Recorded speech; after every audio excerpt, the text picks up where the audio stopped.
headlines for tonight. Prime Minister Dato Sri Anwar Ibrahim is pushing back on false claims that the SARA aid program only benefits big supermarkets. The SARA governor hails the Sarawak Sovereign Wealth Future Fund as wise and strategic, rooted in the timeless wisdom of the Medina Charter. And in Israel, the IDF issues another forced evacuation threat for Gaza City residents as it prepares an offensive to seize total control of Gaza's largest urban center.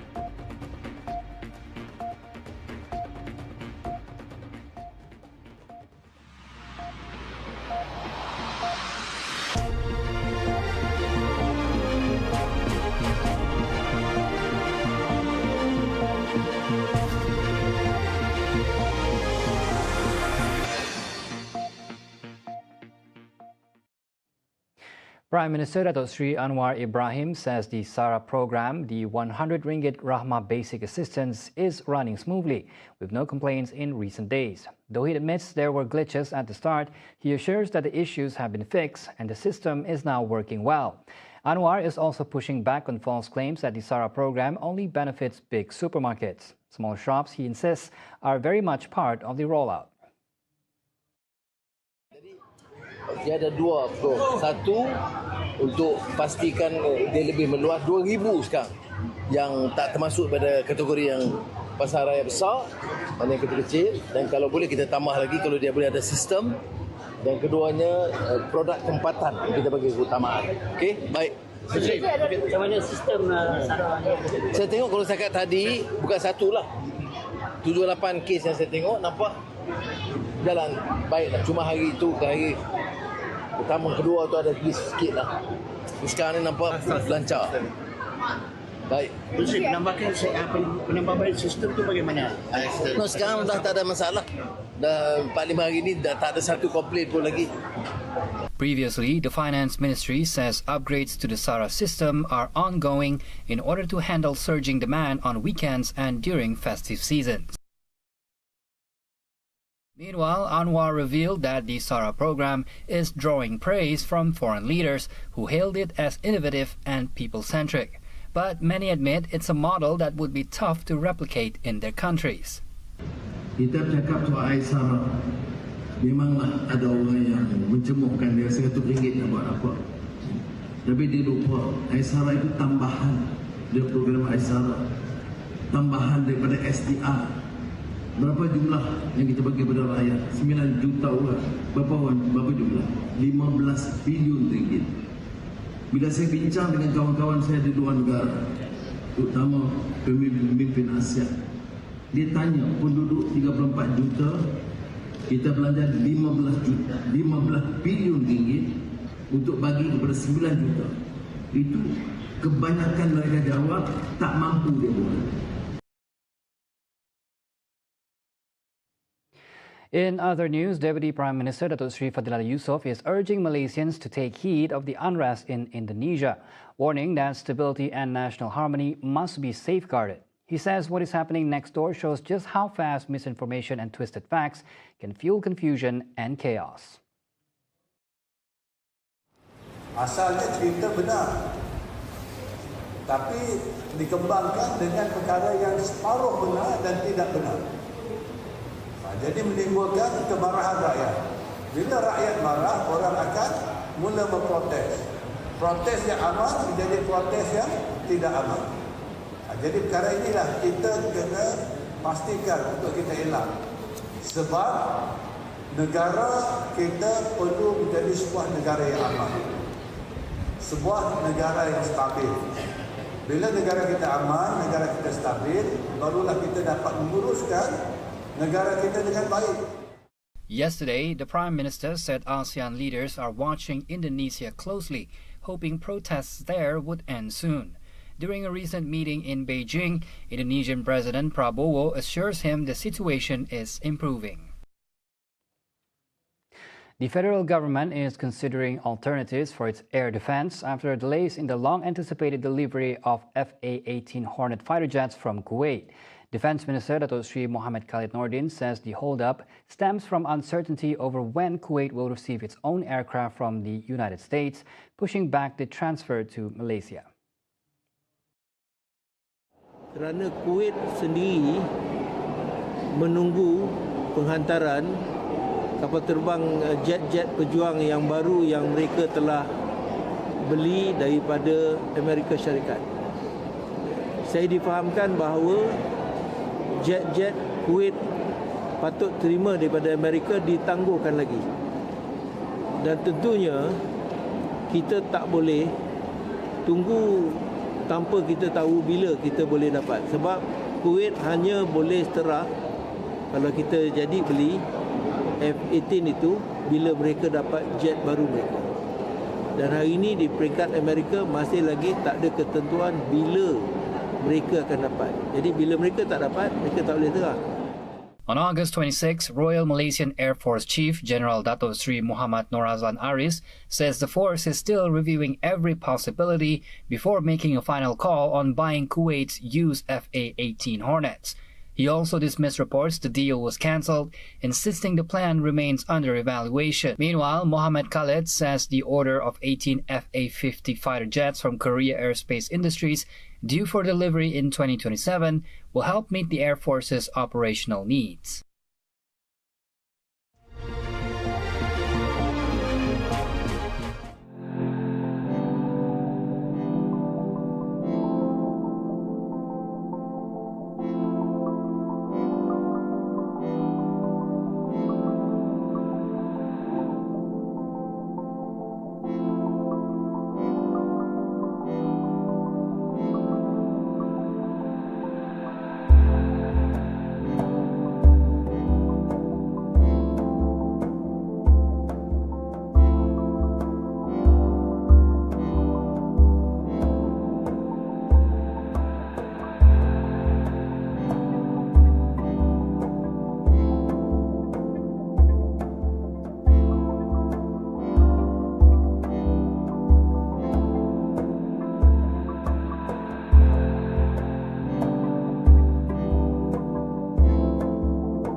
Welcome back. The SARA Sovereign Wealth Future Fund is being hailed as a wise strategic move, one rooted in the timeless wisdom of the Charter of Medina. Sarawak Governor Tun Penh Sri Dr. Wan Junaidi Tuanku Jaafar says the charter proves that Islam upholds diversity and collective security, principles that continue to guide Sarawak's multiracial society today.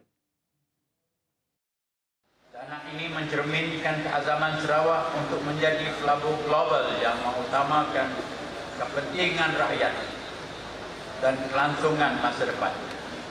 Tun Wan Junaidi adds that Sarawak has become a model of racial unity and religious harmony, built on moderation, mutual respect, and open-mindedness. He also urged Muslims to step up as reformers, to spark ideas, think strategically, and drive change, and not just follow.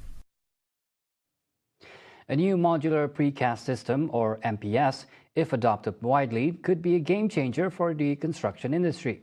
Deputy Works Minister Dato Sri Dr. Ahmad Mazlan says the technology allows builders to mass-produce structural panels and beams, speeding up projects and slashing expenses.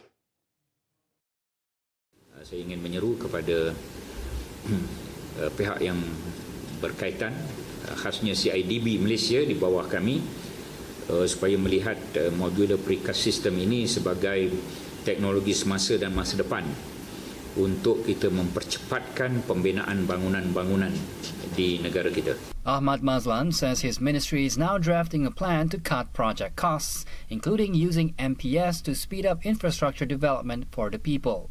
The system has already been proven in China, where construction company Broad Technologies built high-rise structures in record time without sacrificing quality or safety.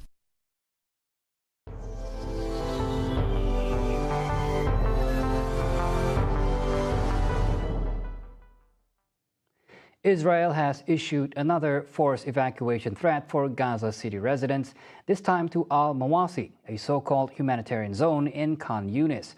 But that same area has already been bombed multiple times. An army spokesman for the Israeli military issued a warning on social media ahead of a planned offensive to seize total control of Gaza's largest urban center. So far, the military gave no timeline for the assault. The Israeli military claims Al-Mawasi will serve as a humanitarian zone, outfitted with field hospitals, water lines, desalination plants, and food supplies. But the tent city in southern Gaza is already dangerously overcrowded, and despite being labeled safe early in the war, it's been bombed repeatedly, with hundreds of civilians killed. On Thursday, the Israeli military said it controls 40% of Gaza City. On that day, Israeli strikes killed more than 30 people out of at least 64 Palestinians killed across the Gaza Strip.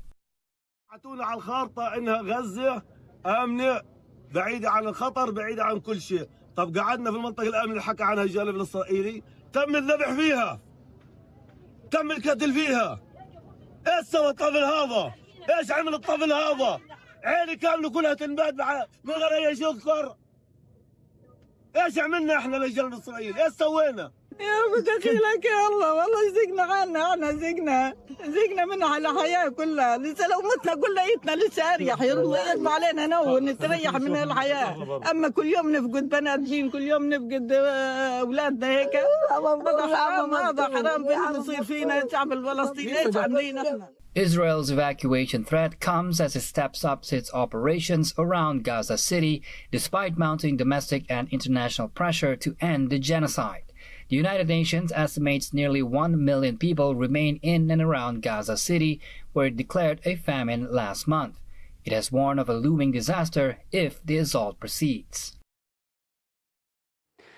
The Italian public today began paying respects to fashion icon Giorgio Armani as his coffin went on display in Milan.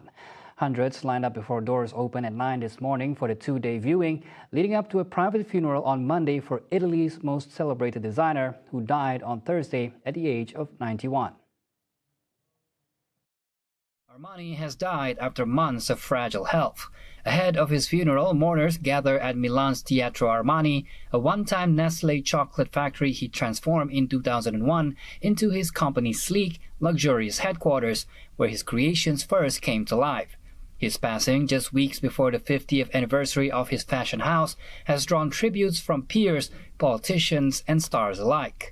We just learned the devastating news and quite sad, and we're thinking about him and his family and the impact that he's had on the design world, and all the designers who have been influenced by him over the years. Giorgio Armani is the most exquisite designer of fashion for men and women in the world.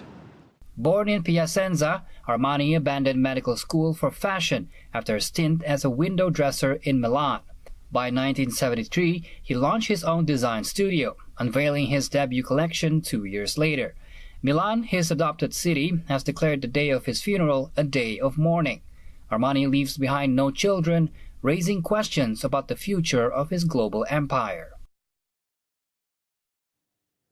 And those were the updates on TVS Nightline. I'm Razi Ahmad. Thank you for watching.